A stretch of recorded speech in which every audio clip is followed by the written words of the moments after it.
Baik, Assalamualaikum warahmatullahi wabarakatuh. Halo kawan pajak semuanya. Ketemu lagi kita di Dalam Pajak. Dari dalam kita ngobrol, kita belajar, dan juga kita mengerti.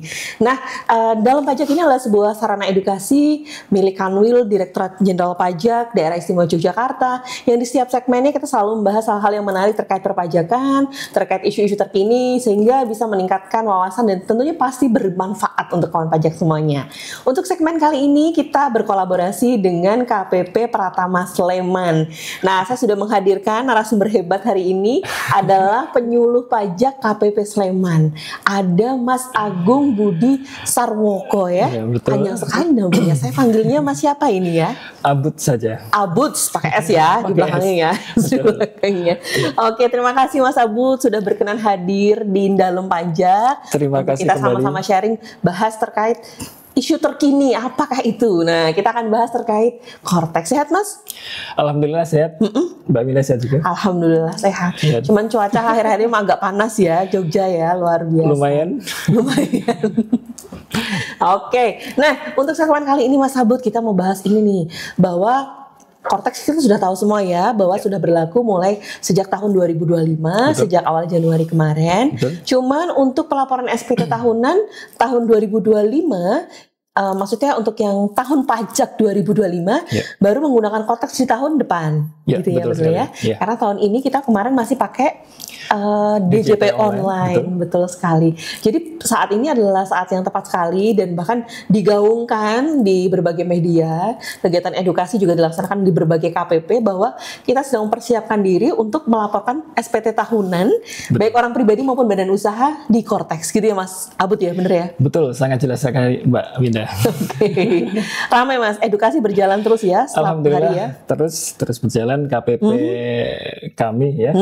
Dan teman-teman di Kanwil di CBD juga ini kan selalu mengadakan edukasi terus ya tentang Kortex ini. Betul, karena ini Kortex adalah hal baru dan kita berharap nanti kawan pajak semua nggak ada kendala gitu ya pas lapor SPT tahunan tahun depan. Betul. Udah lancar semua. Harapan kita semua seperti itu. Betul. Ya.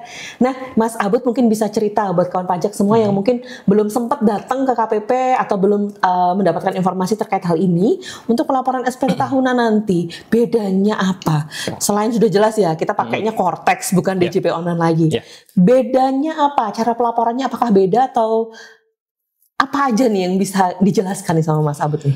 Baik, terima kasih Mbak Winda dan kawan-kawan pajak semua. Ini nyebutnya kawan pajak. Kawan pajak. Oke, kawan pajak semuanya. Jadi untuk pelaporan SPT tahunan, baik itu untuk PPH orang pribadi ataupun PPH badan, untuk tahun pajak 2025 itu menggunakan Kortex, menggunakan Kortex. Terus kemudian pakai formulir apa? Mungkin pertanyaannya seperti itu ya. Apakah sama aja atau ada bedanya gitu kan? Jadi kalau kita lihat untuk tahun pajak 2024 atau tahun-tahun sebelumnya, itu teman-teman pajak atau kawan pajak semua ya, itu mungkin sudah terbiasa yang namanya DJP online ya atau e-form dan sebagainya. Di situ ada formulir kalau untuk orang pribadi itu namanya 1770 SS untuk yang dari satu pemberi kerja dengan penghasilan bruto di bawah 60 juta. Kemudian kita juga kena 1770 S gitu ya untuk satu pemberi kerja dengan penghasilan bruto di atas 60 juta. Kemudian ada satu lagi tuh 1770 untuk usahawan. Nah, namun untuk tahun pajak 2025 kawan pajak itu cukup satu formulir saja, itu namanya SPT tahunan PPH orang pribadi. Jadi nggak ada lagi nih, kita nggak kenal lagi, nggak pakai lagi, tidak ada kita pakai lagi. Formulir apa nih, gitu ya? Betul. Dari 3 cukup jadikan satu aja. Jadi kita hanya kenal SPT tahunan badan dan SPT tahunan orang pribadi. PPH gitu ya? orang pribadi, PPH betul. Orang pribadi. Ya. Dan yang kedua adalah tata caranya itu online. Ya, menggunakan Kortex. Menggunakan Kortex. Kalau untuk yang SPT tahun 2024 atau sebelumnya, itu kan beberapa wajib pajak masih dibolehkan untuk menyampaikan mungkin manual ya, pakai isi secara tertulis atau menggunakan e-form ya, yang file PDF. Tapi untuk yang 2025, baik itu orang pribadi atau badan, itu full online. Online. Betul. Ya, online. Baik, melalui Kortex dan kita nggak kenal lagi e-form sama e-filing, nggak ada ya? Tidak perlu lagi, kecuali ada kawan pajak yang mungkin lupa belum menyampaikan tahun sebelumnya. Tahun sebelumnya itu tetap menggunakan yang berarti kuncinya e-form dan sebagainya. Mas Abud, kuncinya berarti tahun pajak 2025. Kuncinya adalah tahun pajaknya. Tahun pajak Betul 2025. sekali. Jadi kalau dia mau pembetulan yang tahun-tahun pajak 2024 dan sebelumnya masih pakai DJP online Masih ya, masih pakai yang lama. betul sekali. Sebetulnya masih pakai yang legacy. Kita nyebutnya legasi ya. Tapi mungkin teman-teman lebih kawan pajak mungkin lebih familiar dengan masih pakai DJP online. Oke, sekarang kita akan masuk ke SPT-nya. Nanti sebagai gambaran aja nih, mungkin kawan pajak kan lah terus pakai Cortex sudah nggak ada e-form, nggak ada e-filing, kita pakai kita pakai ini SPT tahunan orang pribadi, SPT tahunan badan. Kemudian kalau dari sisi pengisiannya, kalau semuanya digabung itu ada bedanya atau enggak? Ya, untuk alur pengisian SPT ya, kawan pajak semua ya. Ini tergantung jenis SPT ya sebetulnya. Kalau untuk SPT yang 1770 yang SS itu kan karena satu lembar, berarti kan cukup induk saja gitu ya. Kemudian untuk 1770S itu juga cuma induk, kemudian lampiran 1, lampiran 2, itu kan dari induk pun bisa. Kecuali mungkin untuk yang SPT tahunan 1770 atau 1771 ya untuk SPT PPh Badan itu kan kita sudah terbiasa mengerjakannya kan dari belakang. Dari halaman belakang ya, lampirannya dulu ya. Contohnya untuk SPT tahunan PPh Badan gitu ya. Itu kan paling belakang ada kutipan transkrip laporan keuangan, di situ ada peredaran usaha, ada biaya segala macam. Nah, di situ kan angkanya nanti akan masuk ke induk. Betul, jadi betul. Pengerjaannya waktu itu kan kita selalu edukasikan dari belakang. Aturannya gitu ya, caranya ngisi tuh gitu. Lampiran dulu, nanti semua itu akan masuk ke induk gitu kan. Betul. Kalau di Cortex ini gimana, Mas? Tapi kalau di Cortex itu kita isi induknya terlebih dahulu. Oh, induknya lebih dahulu. Ya, karena sistem pengisiannya untuk yang lama itu kan tabel ya. Betul. Kita isi omsetnya berapa, angkanya berapa. Tapi kalau di Cortex itu lebih sederhana lagi sebetulnya. Hanya pertanyaan. Pertanyaan. Jadi diawali pengisian itu dengan kita menjawab pertanyaan. Iya atau tidak gitu aja jawabannya. Oh, jadi ngikutin pertanyaan di SPT yang sudah disediakan di Cortex. Iya. Jadi kayak survei dong ya, yes no question. Betul, iya atau tidak gitu. Iya atau tidak. Contohnya nih ada pertanyaan apa nih misalnya nih? Contohnya ini apakah Anda mempunyai penghasilan yang dikenakan PPh final? Oke. Misalnya karena yang bersangkutan wajib pajak itu mungkin masih terdaftar sebagai UMKM. Oke. Memang ada kewajiban pembayaran sebesar 0,5% dari omsetnya. Gitu ya. Nah, ketika kita jawab ya, nanti akan muncul tuh satu lampiran. Oke, nanti akan muncul lampirannya. Kalau jawabnya tidak? Tidak, nggak muncul. Nggak muncul. Oke, berarti berarti lampiran itu akan muncul atau ada sesuai dengan jawaban kita di induk. Betul, sesuai dengan jawaban dari pertanyaan tadi. Kalau yang lama kan sudah ada semua tuh formulir. Iya, betul sekali. Jadi kita harus isi. Betul. Kemudian kita harus isi karena semuanya sudah muncul. Tapi ketika di Cortex, iya, lampiran itu muncul ketika kita menjawab iya. Induknya. Kalau kita jawab tidak, berarti nggak ada yang muncul nih. Nggak ada yang muncul. Gitu. Kalau jawabannya banyak iyanya, berarti munculnya banyak. Betul, itu pun secara default ya, kalau tidak salah. Kalau di SPT tahunan orang pribadi itu kan hanya induk dengan lampiran yang daftar isinya tuh daftar harta gitu ya, 2 gitu ya. Induk kan isinya pertanyaan gitu, yang kedua daftar data. Kemudian untuk yang badan pun secara default itu kan hanya ada induk, kemudian daftar kepemilikan ya, maaf, dan daftar biaya pinjaman yang dapat dibebankan. Sebenarnya kan 3 lebih apa ya? Itu kalau itu apa ya? Secara defaultnya seperti itu. Yang kalau dia semua jawaban akan dipilih tidak semua. Betul. Cuman itu aja. Tapi kalau dia ada tambahannya, misalnya ada apa lagi ya? Kalau badan mungkin tadi ada penghasilan final gitu ya. Ada yang bukan objek pajak gitu. Nanti dia akan muncul lampiran-lampiran baru gitu ya, Mas ya. Betul. Jadi lampiran itu akan muncul ya karena memang to the point aja saat dibutuhkan aja gitu ya. Kalau dulu kan lampiran ya segitu ya, apa udah firm gitu ya, lampiran muncul semua lampiran itu. Walaupun mungkin ada beberapa lampiran nggak kita isi, tapi muncul semua. Nah, kalau yang di Cortex ini enggak ya, yang utama muncul adalah induk dan juga lampiran tadi yang disampaikan. Terus lampiran yang lain itu kalau dia jawab iya baru muncul, gitu ya Mas ya. Betul sekali. Sebenarnya malah simpel. Jadi dia hanya mengisi yang dibutuhkan. Yang dibutuhkan saja sebetulnya. Karena wajib pajak memang gitu sih, Mas Abu. Dia sering kalau misalnya ke KPP ngisi, aduh saya harus isi lampiran mana aja gitu kan, dia bingung nih. Kalau kayak gini kan yang diisi yang muncul itu kan. Yang muncul yang diperlukan saja. Yang diperlukan saja dan sesuai dengan kondisi perusahaannya. Betul sekali. Atau kondisi wajib pajak. Berarti bisa diambil kesimpulan orang yang satu dengan yang lainnya atau perusahaan yang satu dengan yang lainnya itu isi lampirannya bisa berbeda ya? Bisa berbeda, betul, jelas sekali bisa berbeda. Oke. Munculnya beda-beda. Ya. Menarik ini, sebuah inovasi sebenarnya ya. Jadi nggak bingung lagi. Kalau dulu kan saya harus isi lampiran berapa, dibukain tuh satu-satu Betul, ya. ya. Dicari mana yang paling cocok gitu. Nggak ngisi pun ragu-ragu harus diisi atau enggak gitu kan. Kalau ini sekarang sudah cukup mengisi yang ada aja. Yang gitu ada ya. dan dibutuhkan aja. Dan dibutuhkan aja. Menarik sekali, asik ya. Nah, kemudian itu tadi terkait pengisian bahwa formulir tadi ngisinya dari lampiran. Ya, betul. Mas, dari induk. Ya, kalau dari dulu kan dari lampiran. Terus jumlah lampiran juga munculnya itu tergantung kebutuhan, sesuai dengan apa yang diisi di induknya. Yes, no question tadi. Betul. Gitu. Kalau dari sisi lain, misalnya dari mungkin adakah perbedaan atau inovasi lain yang signifikan nih terkait pengisian SPT di Cortex nih, Mas? Ya, tentu yang selanjutnya itu ada namanya validasi. Validasi. Ya, Validasi apa lagi? Ya. Jadi kalau sebelum Cortex ya, pada waktu DJP online mungkin validasi tidak sebanyak di Cortex. Tidak sebanyak Cortex. Contoh validasi di sebelumnya itu mungkin ketika kita mengisi e-form ya.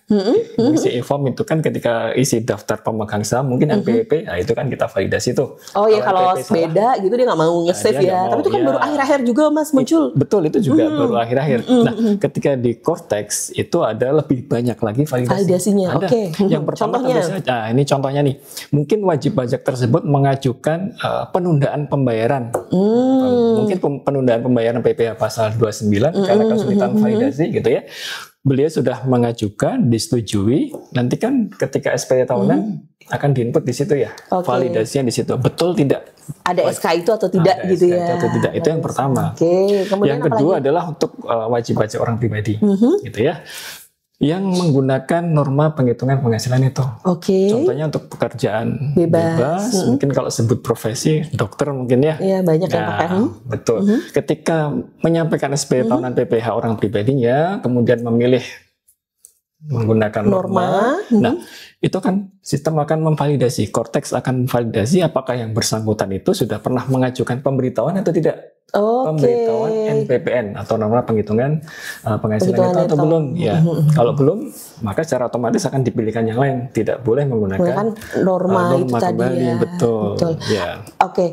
Terkait norma menarik juga, berarti kalau secara ketentuan kan dia harus menyampaikan pemberitahuan dulu ya. Mas, kok dulu memang iya sih ya, waktu di e-form tidak kelihatan gitu, dia tuh sudah menyampaikan norma atau belum gitu. Bahkan mungkin sebagai wajib pajak juga ada yang nggak tahu juga kalau harus menyampaikan norma, kalau mau pakai norma gitu kan. Kalau di sistem Cortex nanti akan langsung kelihatan ya, ketika dia memilih menggunakan norma, sistem akan melihat dulu nih dia udah pernah menyampaikan pemberitahuan atau belum gitu ya. Nah, di kesempatan ini juga nih, Mbak Minda, ya kan, ini kami mengajak teman-teman yang ingin menggunakan norma penghasilan penghitungan neto. Silakan untuk segera mengajukan pemberitahuannya. Yang belum ya? Yang belum. Soalnya nanti kalau enggak, nanti takutnya pas lapor SPT di tahun 2026 nanti kita laporin untuk yang tahun sekarang, mau pakai norma jadi nggak bisa karena belum lapor. Masih boleh ya, masih bisa di sistem? Masih bisa, Mbak Minda. Tenang saja ya, kawan pajak masih bisa. Nah, masih ada kesempatan ini. Walaupun secara ketentuan sebenarnya sampai bulan Maret aja ya. Di 3 bulan pertama aja. Tapi ini karena masih migrasi ya, kita akan menggunakan Cortex. Jadi masih ada kesempatan untuk kawan pajak yang menggunakan perhitungan norma. Kalau tadi profesi mungkin sekitar dokter, pengacara gitu ya, notaris gitu ya. Misalnya memakai norma dan merasa belum menyampaikan pemberitahuan norma, silakan segera menyampaikan. Melalui Cortex saja kan? Melalui Cortex nggak perlu saja. ke KPP ya? Betul, melalui Cortex. Cukup melalui Cortex. Cortex ini ya. Kemudian ada lagi validasi terakhir. Selanjutnya, ini hubungannya dengan keluarga. Ya, ini kan cukup banyak kondisi di mana suami dengan istri kan punya NPP sendiri. Oh iya betul, itu fenomena yang terjadi seperti itu. Iya, betul. Di kami pun begitu banyak pertanyaan yang masuk terkait bagaimana kalau perhitungan suami istri punya NPP sendiri gitu ya. Nah, kaitannya apa di Cortex? Itu kaitannya adalah ini. Ketika suami dan istri itu punya NPP sendiri gitu ya, yang seharusnya kan mereka cukup satu kesatuan gitu ya. Nah, nanti ketika di Cortex itu akan ada pilihan, akan ada validasi apakah suami dan istri yang mempunyai NPP sendiri-sendiri itu menggunakan kategori yang PH atau pisah harta atau memilih terpisah yang NT, gitu. Kalau memilih PH atau pisah harta itu sebetulnya kan ada perjanjian di awal antara suami dan istri bahwa memang ada pemisahan perjanjian pisah harta. Betul, ada perjanjian. Kemudian yang MT atau memilih terpisah itu kan istri harus memberikan pernyataan bahwa istri memang harus atau menyampaikan SPT tahunan secara terpisah dari suami. Nah, di sini juga kami menyampaikan pesan ke teman-teman ya, ke teman-teman yang pasangan suami istri gitu, yang punya NPWP sendiri gitu ya, itu sebaiknya kalau tidak ada perjanjian pemisahan harta, tidak ada pernyataan istri untuk lapor sendiri, ya digabung saja. Rujuk lah NPWP-nya ya. NPWP-nya cukup satu di suami saja. Di suami aja. Kita Mbak Mina sudah? Oh tentu saja, saya gabung dengan suami NPWP-nya. Karena ya itu tadi, karena kalau dulu kembali ke masa lalu ya, kalau masa lalu dia NPWP sendiri-sendiri suami dan istri, tidak ada filter di sistem ya. Jadi pada lapor sendiri aja gitu kan ya. Betul, tidak ada filter dan tidak dikunci. Tidak dikunci, jadi sudah suami pakai bukti potong dia sendiri lapor, istri pakai bukti potong dia sendiri gitu ya. Lapor sendiri. Padahal secara ketentuan perpajakan tidak seperti itu ya kan. Tidak seperti itu. Betul nanti sekali. Ada perhitungan khusus untuk suami istri yang bisa mengakibatkan kurang bayar SPT-nya. Betul. Karena penghasilan kan digabung terlebih dahulu, kemudian dibagi secara proporsional. Betul. Gitu. Jadi ada kemungkinan untuk kurang bayar. Kurang bayar. Nanti kalau lebih jelas kita punya segmen khusus terkait NPWP suami istri ini. Mantap. Ya, jadi sarannya benar banget kata Mas Abud ini. Jadi kalau yang suami istri saat ini masih NPWP-nya sendiri-sendiri dan mungkin sedang menyaksikan podcast kita, bisa tuh segera mengurus untuk digabung aja. Udah istri nanti gabung dengan suami. Iya. Tetap aja bisa mendapatkan semua fasilitas di Cortex. Misalnya dia istri gabung suami sebagai PIC masih bisa juga ya Mas. Masih bisa juga. Tidak menghalangi tugasnya juga sebagai PIC. Tetap bisa tanda tangan, tetap bisa semuanya. Bisa, seperti itu. Oke, ini bisa kalau dibahas bisa satu segmen sendiri soalnya terkait suami istri ini. Sangat menarik, segmen keluarga loh. Oke, kemudian ada validasi apa lagi nih Mas? Cortex ngeri banget ya, ini sudah lebih tertib ya, terstruktur semuanya ini. Iya. Oke, validasi selanjutnya itu terkait dengan validasi NIK atau NPWP. Oh iya, jelas pihak-pihak yang berhubungan dengan data di SPT. Jadi kalau kawan pajak semuanya mengisi SPT tahunan orang pribadi, contohnya di situ kan ada kita harus mengisi harta. Ya, contohnya ya, kita mengisi harta. Kalau untuk yang SPT tahunan sebelumnya kita menggunakan e-filing, e-form dan sebagainya, harta kan tidak detail ya. Iya, tapi ketika pengisian menggunakan Cortex ini kawan pajak akan mengisi lebih detail. Kita ambil contoh mungkin harta yang berupa tidak bergerak, mungkin tanah dan bangunan.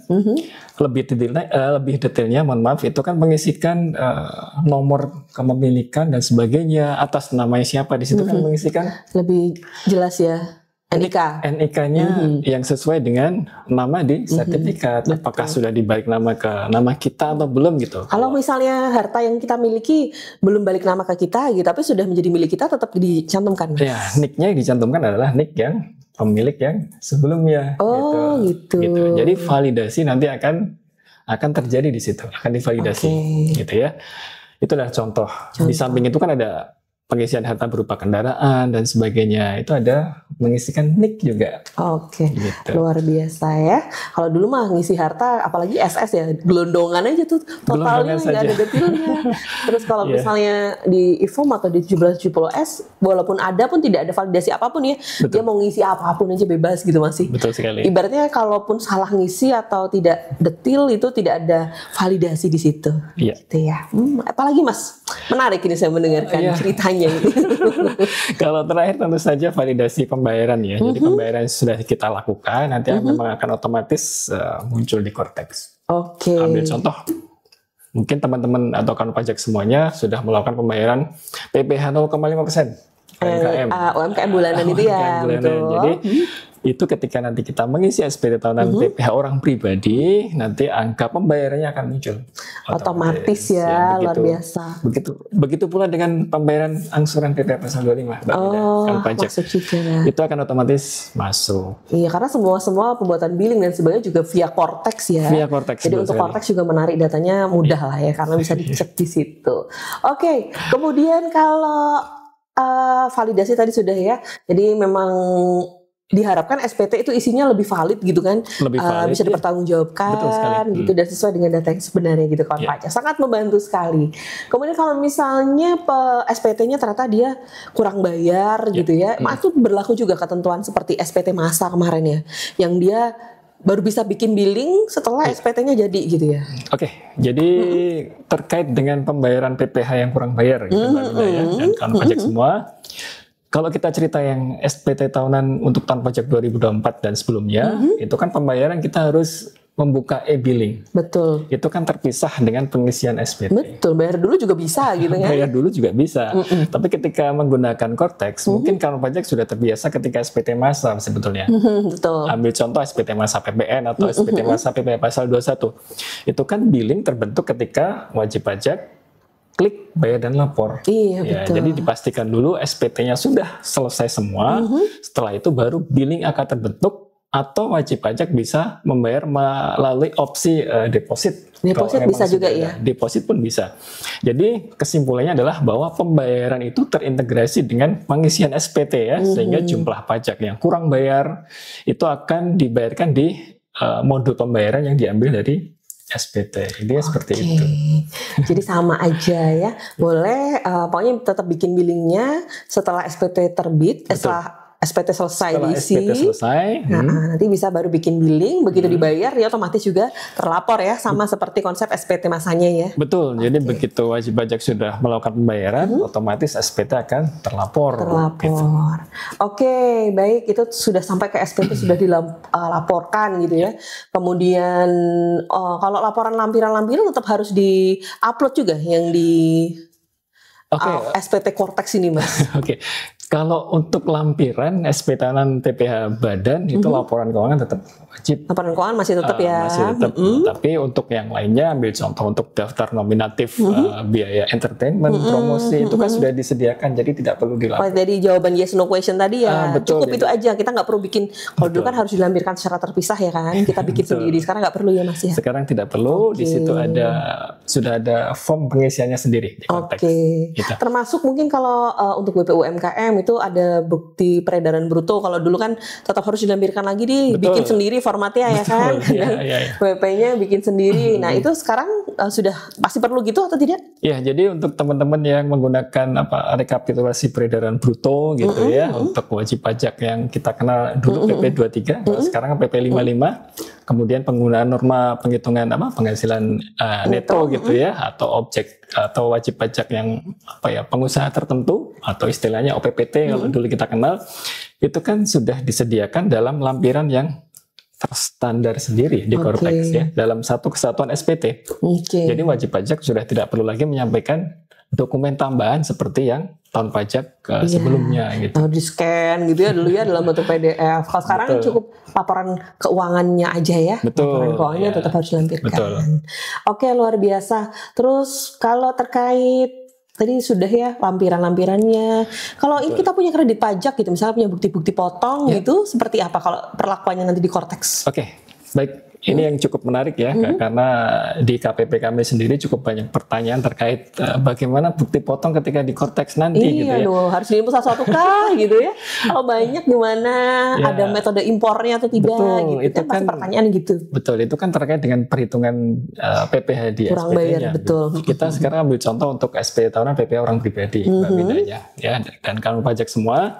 Jadi ketika ambil contoh untuk wajib pajak orang pribadi yang mendapat penghasilan dari satu pemberi kerja contohnya, atau seperti PNS mungkin ya, atau karyawan perusahaan. Nah, itu kan perusahaan sudah membuat bukti potong di Cortex tuh untuk tahun pajak 2025 gitu. Betul sekali. Kalau untuk yang karyawan swasta namanya kan 1721 A1, kemudian untuk yang PNS TNI Polri kan 1721 A2. Iya. Nanti bukti potong tersebut ya A1 atau A2 itu kan otomatis akan masuk ketika kita ngisi SPT kita gitu. Oh, langsung masuk di Cortex kita juga berarti ya? Iya, itu istilahnya pre-populate. Pre-populate otomatis gitu lah ya sudah gampangnya. Disediakan gitu. Oke, sepanjang sama kantor dibuatin. Betul. Iya. Dibuatin. Kalau nggak muncul dari mana tuh tiba-tiba kan nggak mungkin. Betul. Oke. Dan nggak cuma 1721A1A2 juga. Oh, Jadi untuk bukti potong yang atas jasa misalnya gitu ya, atas jasa yang dan lain bulanan sebagainya. atau yang bulanan gitu ya, yang dibuat menggunakan Cortex juga di menunya kan EBUPOT. EBUPOT, iya betul. Modulnya kan di situ ada BPPU dan sebagainya gitu. Itu pun otomatis akan muncul di lawan transaksinya.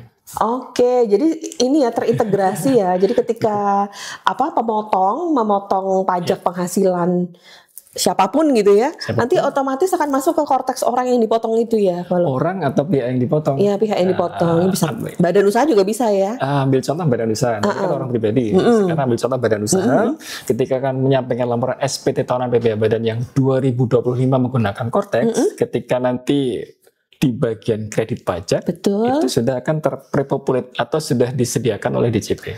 Oke, sepanjang dibuat tadi ya sama pemotongnya ya. Betul dan sekali, dilaporkan. Sepanjang dibuat dan telah dilaporkan. Iya, otomatis. Jadi enak sih sebenarnya. Kadang jadi permasalahan itu kadang kita dipotong atau perusahaan dipotong sama perusahaan lain mau minta bukti potong gitu kan, mau buat lapor SPT nggak dikasih, padahal segera harus lapor SPT. Kalau dengan seperti ini kan begitu dia terbitkan, kemudian dia laporkan, pemotong laporkan, bagi pihak yang dipotong bisa langsung masuk di Cortex, bisa langsung cek.